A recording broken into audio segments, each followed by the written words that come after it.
இறைவாக்கினர் எரேமியா நூலிலிருந்து வாசகம். ஆண்டவர் என்னிடம் கூறியது இதுவே: நீ உனக்காக நாட்பட்டலான ஒரு கச்சையை வாங்கி அதை உன் இடையில் கட்டிக்கொள். அதை தண்ணீரில் நனைக்காதே. ஆண்டவர் சொற்படி நான் கச்சையை வாங்கி அதை என் இடையில் கட்டிக்கொண்டேன். எனக்கு ஆண்டவர் வாக்கு 2ஆம் முறை அருளப்பட்டது. நீ வாங்கி உன் இடையில் கட்டிக்கொண்டுள்ள கச்சையை எடுத்துக்கொள். எழுந்து வேறாற்று ஆற்றுக்குச் செல். அங்கு அதனை பாறை இடுக்கில் மறைத்து வை. ஆண்டவர் எனக்கு கட்டளையிட்டபடி நான் சென்று வேறாற்றில் அதனை மறைத்து வைத்தேன். பல நாட்களுக்கு பின்னர் ஆண்டவர் என்னிடம் கூறியது: எழுந்து வேறாற்றுக்குச் சென்று நான் உன்னிடம் மறைத்து வைக்க கட்டளையிட்ட கச்சையை அங்கிருந்து எடுத்து வா. அவ்வாறே நான் வேறாற்றுக்கு சென்று அங்கு மறைத்து வைத்திருந்த இடத்திலிருந்து கச்சையை தோண்டி எடுத்தேன். அந்த கச்சையை எதற்கு பயன்படாத அளவுக்கு இற்று போயிருந்தது. அப்பொழுது ஆண்டவரின் வாக்கு எனக்கு அருளப்பட்டது. ஆண்டவர் கூறுவது இதுவே: இவ்வாறே யூதா எருசலேமில் ஆணவத்தை அழிப்பேன்.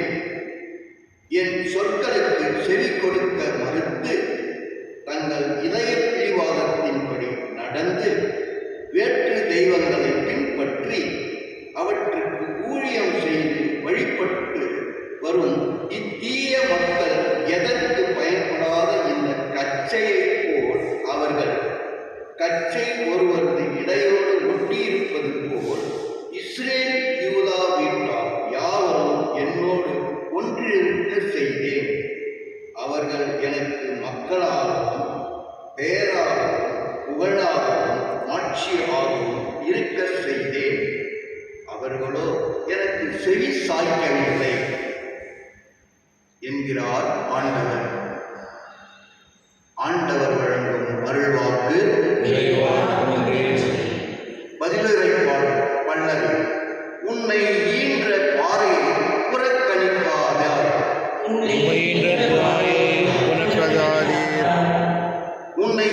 பாறையை புறக்கணித்தாய். உன்னை உருவாக்கிய கடவுளை மறந்துவிட்டாய். தம் மைந்தரும் தம் மகளரும் தமக்கு சினம் ஊட்டியதை ஆண்டவர் கண்டு அவர்களை இழந்து ஒதுக்கினார். அவர் உரைத்தார்: எனது முகத்தை அவர்களிடமிருந்து மறைத்துக் கொள்வேன். அவர்களது முடிவு என்னவென்று நான் கவனித்துக் கொள்வேன். ஏனெனில் அவர்கள் கேடுகட்ட தலைமுறையினர், நேர்மை அறவே அற்ற பிள்ளைகள். இல்லாத தெய்வத்தால் எனக்கு எரிச்சல் ஊட்டினர். அவர்களின் சிலைகளால் எனக்கு சினம் ஊட்டினர். ஒன்றுமில்லாத இனத்தால் அவர்களுக்கு எரிச்சல் ஊட்டுவேன். மதிக்கற்ற வேற்றினத்தால் அவர்களுக்கு சினம் ஊட்டுவேன்.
வளரும் பொழுது மற்றெல்லா செடிகளையும் விட பெரியதாகும்.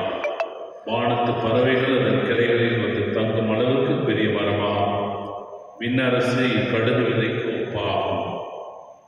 அவர் அவர்களுக்கு கூறிய வேறு ஒரு உவமை. பெண் ஒருவர் புளிப்பு மாவை எடுத்து 3 மரக்கால் மாவில் பிசைந்து வைத்தால் மாவு முழுவதும் புளிப்பேறியது. விண்ணரசு புளிப்பு மாவுக்கு ஒப்பாகும். இவற்றையெல்லாம் இயேசு மக்கள் கூட்டத்துக்கு உவமைகள் வாயிலாக உரைத்தார். உவமைகளின்றி அவர் அவர்களோடு எதையும் பேசவில்லை. நான் உவமைகள் வாயிலாக பேசுவேன், உலக தோற்றம் முதல் மறைந்திருப்பவற்றை விளக்குவேன் என்று இறைவாக்கினர் உரைத்தது இவ்வாறு நிறைவேறியது. இது கிறிஸ்துவுடன் வாழ்ந்த நற்செய்தி. கிறிஸ்துவே உமக்கு புகழ்.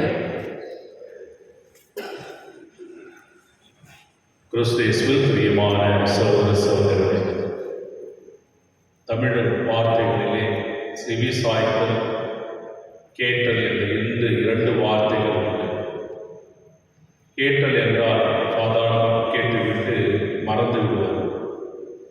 செவி சாய்த்தல் என்றால் அந்த வார்த்தையை கேட்டு தன்னை எடுத்து செயல்படுவது செவி சாய்த்தல். ஆண்டவராகிய கடவுள் இந்த முதல் வாசகத்திலே அவர்களும் எனக்கு செவி சாய்க்கவில்லை. அப்படி என்றால் கடவுளுடைய வார்த்தை ஏற்று அதனுடைய வாழ்க்கையிலே செயல்படாமல் போனார்கள் இஸ்ராயல் மக்கள், யூத மக்கள். அந்த யூத மக்களும் இஸ்ராயல் மக்களுக்கும் ஆண்டவர் இத்தனை தடவை தண்டனை கொடுத்தால் மீண்டுமாக சிலைகளை வழிபடுவதிலும் பொய் தெய்வங்களை வைத்து ஒரு ஆராதனை செலுத்துவதிலும் கடவுளை விட்டு பிரிந்து போகிறார்கள். எரேமியா கூப்பிட்டு ஒரு அடையாளம் சொல்கிறார்கள். அவர்கள் என்னோடு இணைந்திருக்கின்றது நாற்காட்சியை போல. கட்சியை எடுப்பில் கட்டுவாங்க. ஒரு கட்சி அந்த காலத்தில் துணியை இப்போலாம் துணி போடுறாங்க. நாற்கட்சி என்பது ஆமணக்கு செடியிலிருந்து நார் எடுக்கிறாங்க, சணல் எடுக்கிறாங்க, சணல். அப்படிப்பட்ட ஒரு கட்சியை இடுப்பில் கட்டிக் கொள்வார்கள்.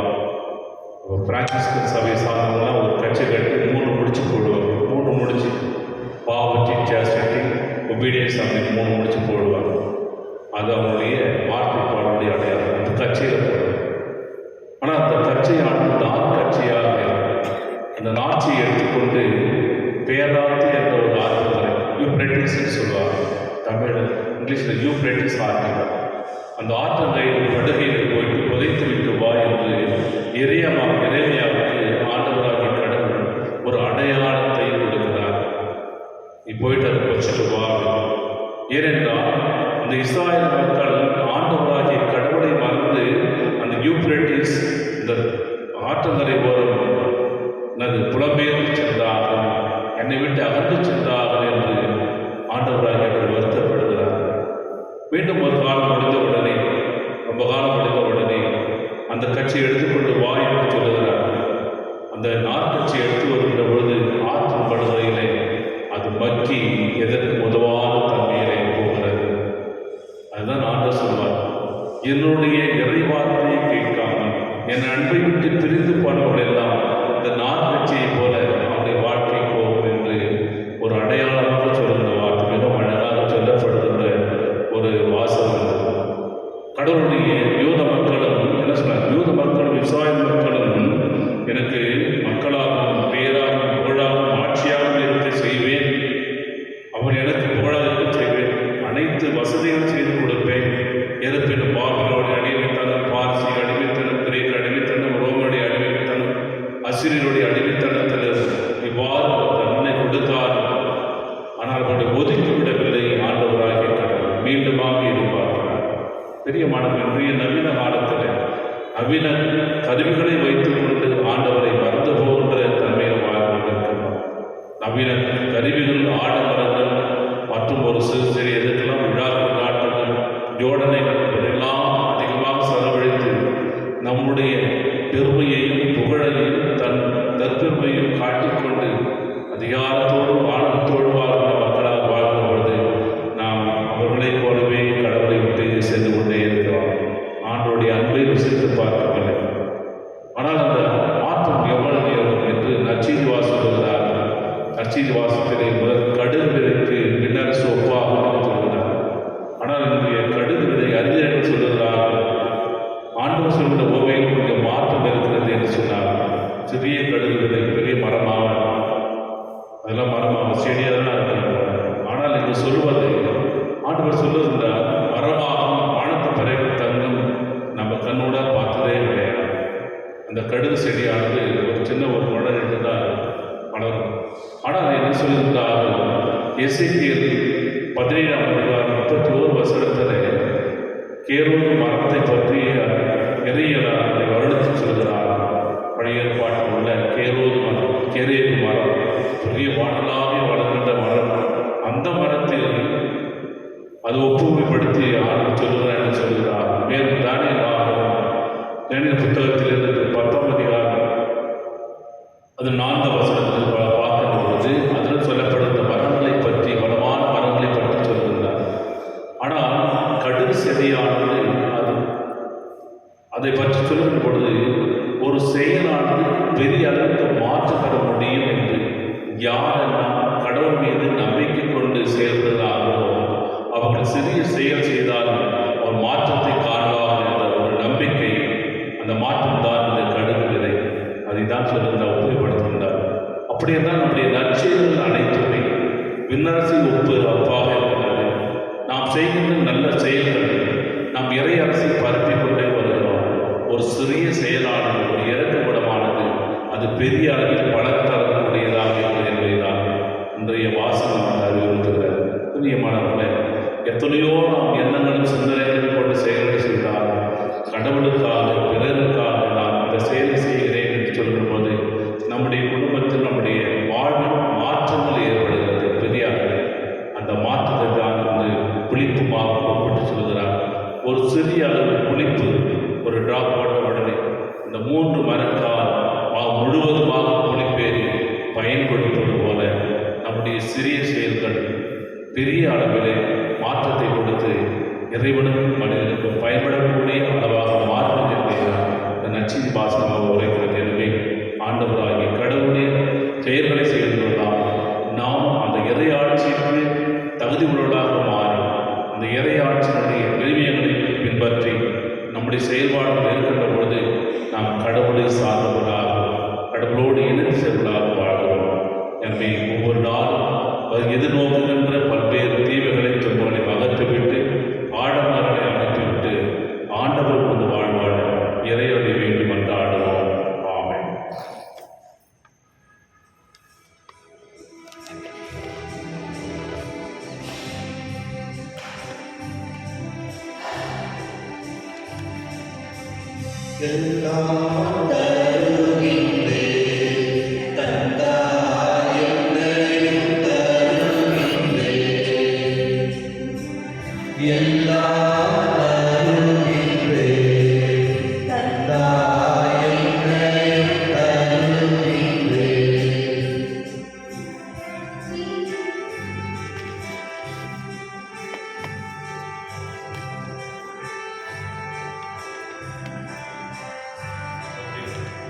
இயற்கை இந்த மலர்கள் பறித்து தருவேன் உமக்கு காணிக்கை. இயற்கை இந்த மலர்கள் பறித்து தருவேன் உமக்கு காணிக்கை. உழைப்பின் பயனாய் கிடைத்த பொருளை என்னோடு இணைந்து தருகின்றேன், என்னோடு இணைந்து தருகின்றேன், எல்லாம் தருகின்றேன், கந்தா என்னையும் தருகின்றேன். சகோதர சகோதரி, நாம் அனைவரும் ஒப்பு கொடுக்கும் திருப்பலி எல்லாம் தந்தையால் இறைவனுக்கு ஏற்றதாக கொண்டாடுங்கள். ஆண்டவர் தமது பெயரின் புகழ்ச்சிக்காகவும் ஆட்சிக்காகவும் நமது நன்மைக்காகவும் புனித திராவை அனைத்து நலனுக்காகவும் உமது கையில் இருந்தபடி ஏற்றுக்கொள்வாராக. ஆண்டவரே, நீதாமே வாரி வழங்கிய குறைகள் எல்லாம் கொண்டு வந்து காணிக்கைகளை ஏற்றருளும். அதனால் உமது ஆற்றலால் செயல்படும் இப்புனிதமிக்க மறைநீர்கள் இவ்வுலகில் எங்கள் வாழ்வில் புனிதப்படுத்தும் நிலையான பெரும் செல்வனவாக எங்கள் ஆண்டவராகிய இயேசு கிறிஸ்து வழியாக உம்மை மன்றாடுகிறோம்.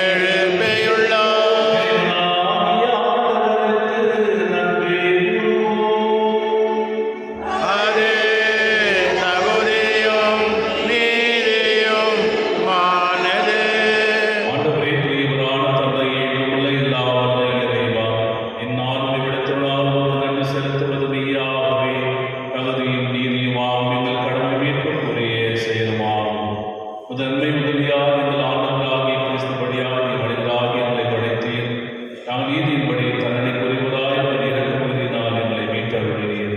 அவர் வழியாக வாழ்வை வானகத்துவதற்கு போகின்றனர். தலைமை தாங்குவோர் உண்மை வழிபடுகின்றனர். அதிகாரம் செலுத்துவோர் மற்றும் நடுங்குகின்றனர். வானங்களும் அவற்றிலுள்ள ஆற்றலும் சராவிலும் ஒன்று கூடி அக்களித்து கொண்டாடுகின்றனர். அவர்களோடு எங்கள் பொருளையும் சேர்த்துக் கொள்ளுமாறு நாங்கள் உண்மை தாழ்மையுடன் இறைத்தி புகழ்ந்து சொல்வதாவது: தூயவர் தூயவர் தூயவர், வான்படைகளின் கடவுளாம் ஆண்டவர். விண்ணகமும் மண்ணகமும் உமது மாட்சியால் நிறைந்துள்ளன. உன்னதங்களிலே ஓசானா. ஆண்டவர் பெயரால் வருகின்றவர் ஆசீர் பெற்றவர். உன்னதங்களிலே ஓசானா. ஆண்டவரே, நீ மெய்யாகவே தூயவர், அனைத்திற்கும் ஒன்று. ஆகவே உடைய ஆவியை பொழுதே காணிக்கைகளை தூய்படுத்த வேண்டுகின்றோம். இவ்வாறு எங்கள் ஆண்டவர் இயேசு கிறிஸ்துவின் உடலும் இரத்தமுமாக எங்களுக்கு இவை மாறுவதாக. அவர் பாடுபட கவனித்து தம்மை கையளித்த போது அப்பத்தை எடுத்து நன்கு செலுத்தி அதை விட்டு தம் சீடர்களுக்கு அளித்து கூறியதாவது: அனைவரும் இதிலிருந்து பெற்று உண்ணுங்கள், ஏனெனில் இது உங்களுக்காக கையளிக்கப்படும் என் உடல்.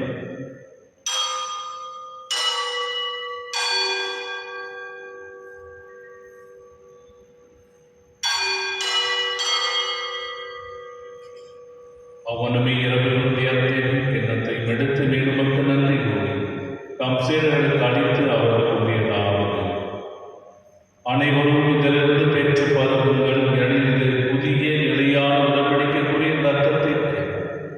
இது பாவ மன்னிப்புக்கென்று உங்களுக்காகவும் பலருக்காகவும் சிந்தப்படும். இதை என் நினைவாக செய்யுங்கள்.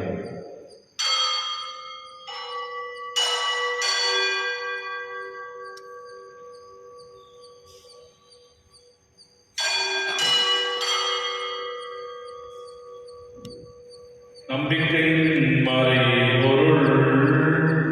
ஆண்டவரே, நீர் வரும் வனமும் உமது இறப்பினை அறிக்கையிடுகின்றோம்.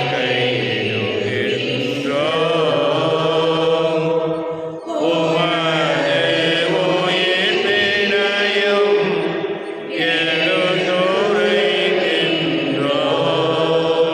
ஆகவே ஆண்டவரே, நாங்கள் கிறிஸ்துவின் இறப்பினை உயிர்த்து நினைப்பூர்ந்து வாழ்வதும் அப்பத்தையும் மீட்பளிக்கும் கிண்ணத்தையும் உமக்கு ஒப்புக்கொடுக்கின்றோம்.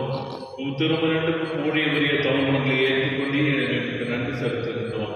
வேறு கிறிஸ்துவின் உடலிலும் ரத்தத்திலும் பங்கொடும் எங்கள் தூயாவியாரும் சேர்த்து விண்ணப்பமை தாங்களும் கொண்டாடுகின்றோம். ஆண்டவரே, உலகெங்கும் பரவிருக்கும் திரு அவையிடம் கொண்டிருடும் எங்கள் திருத்தந்தை லியோ, எங்கள் பேராயர் பீட்டர் மற்றும் துணையாயரும் எல்லா தொழில்நிலையினரால் இனங்களோடு ஒரு திரு அவை அன்பில் நிறைவேற செய்திருடும்.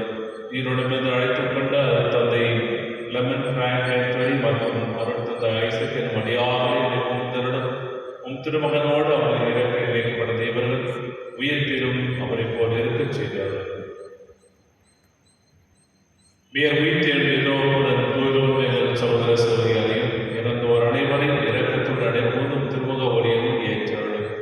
எங்கள் அனைவர் மீதும் இரக்கமாயும் கடவுளை கண்டித்தாயிரம் அந்த மரியாதை கிழவரான பிரதி யோசேப்பு புனித திருத்தூதர்கள் இவ்வுலகில் முப்பதுவராயிரந்தோராகிய புனிதர் அனைவரும் நாம் நிலைவாழும் பாவம் தகுதி பெற்று திருமகன் இயேசு கிறிஸ்து வழியாக உம்மை போர்ந்தேற்றும் வரமுடன் கொண்டாடும்.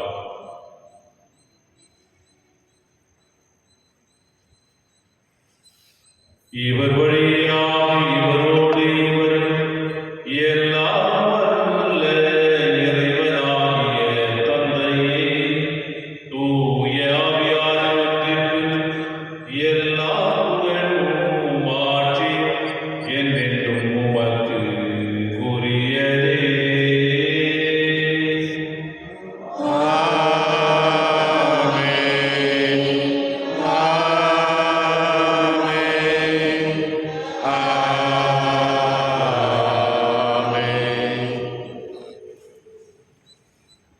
பரிகட்டளையால் பயிற்சி பெற்று நாம் அனைவரும் துணிந்து சொல்வோம்.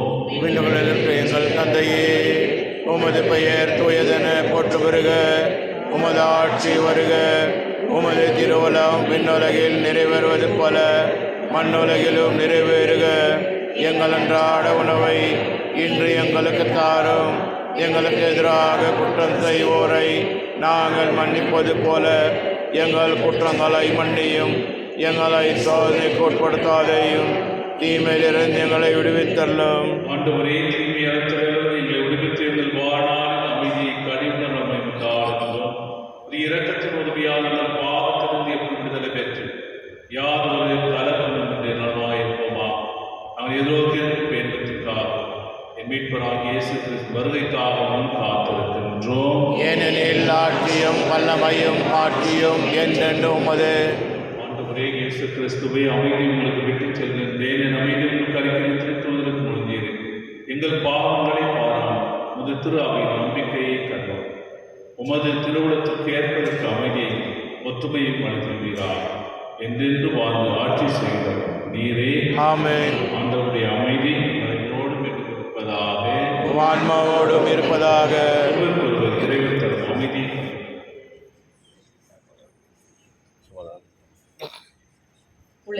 பாவம் போக்கும் இருளின் தமரியே எம்மேல் இரக்கம் வையும். உலகின் பாவம் போக்கும் இருளின் தமரியே எம்மேல் இரக்கம் வையும். உலகின் பாவம் போக்கும் இருளின் தமரியே எமக்கு அமைதி அருளும்.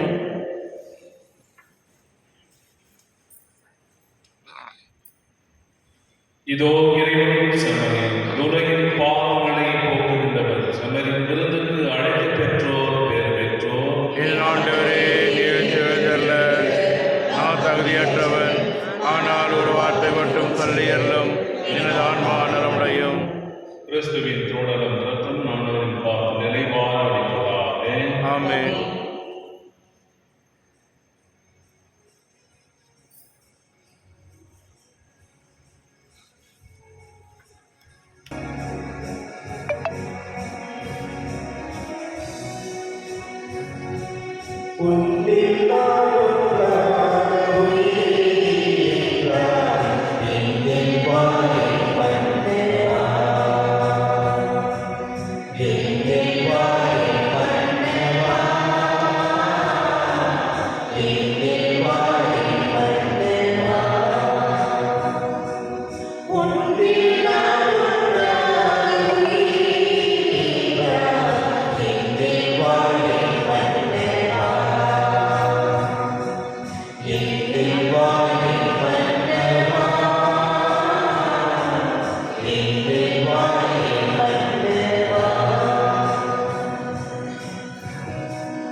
மன்றாடுவோமா.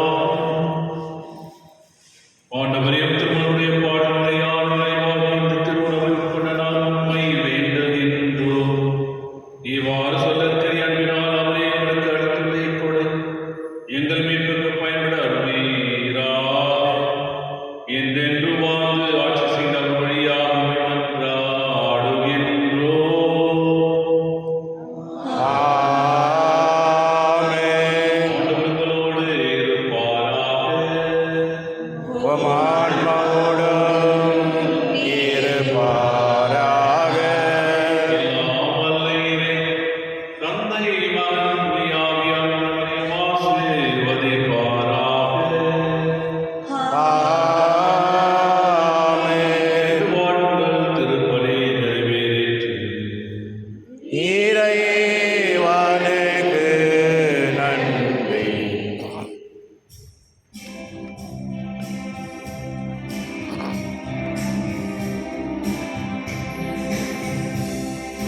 யார்